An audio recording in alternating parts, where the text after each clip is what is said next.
Jula would bring to the table. All right, let's take a look offensively. You go back to the guards here.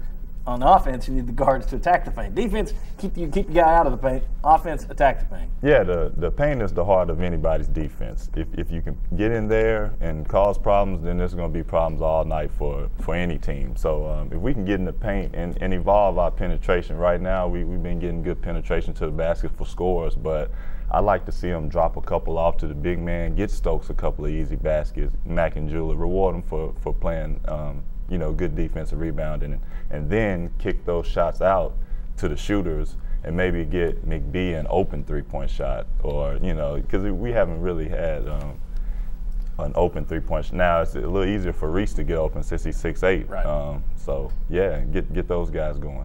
All right, next one on offense, you have big men, and you mentioned this with Jarnell Stokes. Shoot that thing from 10 to 15 feet.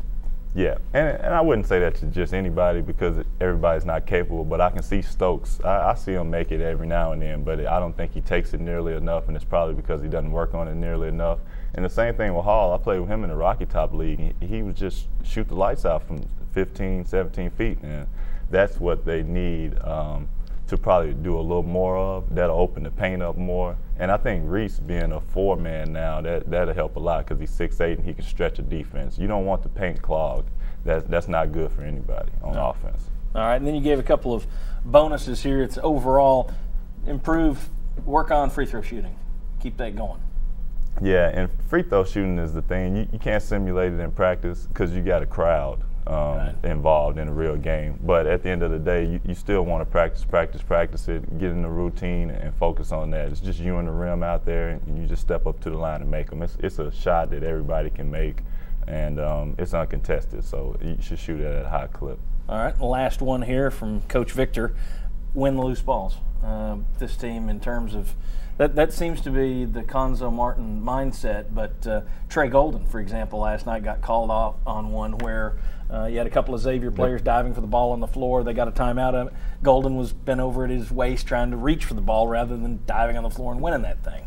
Yeah, and that's what I call the 50-50 balls. And if you win that battle, you did pretty good, and it shows your determination, shows the type of heart you have, because not all players want to get on the ground and get that ball. It's not the most comfortable feeling in the world.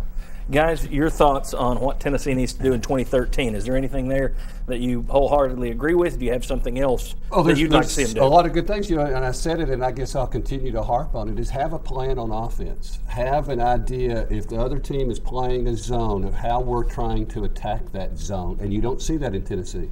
And when Jarnell Stokes is out there, to me, more times than not, it looks stagnant. It looks like that's when you get more standing around. So Cuonzo Martin, I would say, hey, I love all this talk about defense, but let's do a little bit more on offense. Let's start working a little bit more on that. I think the fans would appreciate that too. Mike Strange? He's right. Isaiah's plan's pretty solid. And to kind of bring the two, Isaiah was talking about Tennessee's guards getting in the paint, penetrating.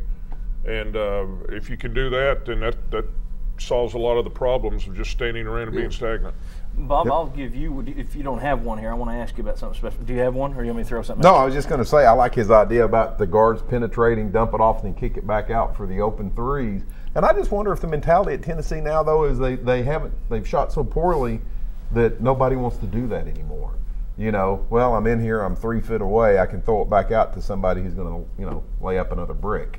And I just wonder if their offense has been so bad, if it hadn't gotten their heads that I've got to take this, this runner, this floater, whatever I'm in the paint doing, because we can't hit from outside. Is it a possibility? It's a possibility, and another possibility is that they're all really want to score more, and they're in the system, and whenever they get an opportunity to get a shot up, they take it. That could be the case too. So.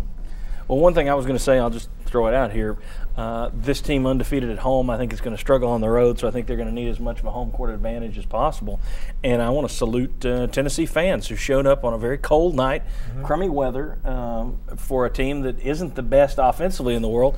Had a very good crowd over there last night, and I think that a lot of you out there deserve credit for going out and supporting them, and I think that they probably need that kind of support down the stretch because they can't afford to blow any at home this year. First words out of Cuonzo's mouth after the game was thanking the crowd for the energy. He said it made a difference. All right. Isaiah, thank you very much. We'll see you right back here next week. And when we come back, Vince Ferrara rejoins us. We're going to play a new game called Approve or Disapprove. Come on back.